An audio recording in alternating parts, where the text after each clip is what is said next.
Hello friends, welcome to JOSHIKA'S journey, and in today's video we are going to be doing a very interesting experiment with lemon and baking soda. So now let's get started. Things needed for this experiment are half a lemon, 1 teaspoon of baking soda, and a container or a cup. So now let's get into the video. Squeeze the lemon into the cup.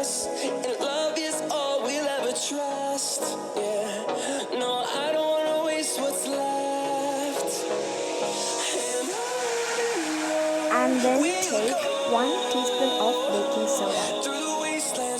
And let's see what happens. Whoa! Oh my gosh. That's so cool. This is amazing! It worked. It's still bubbling. And this is because when the lemon juice, which is acid in nature, came in contact with baking soda, which is a base, a chemical reaction took place, creating the carbon dioxide gas, thus causing the fizz. Oh my gosh, that's so cool.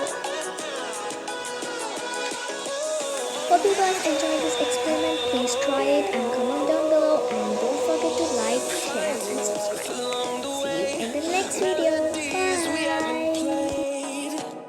Bye.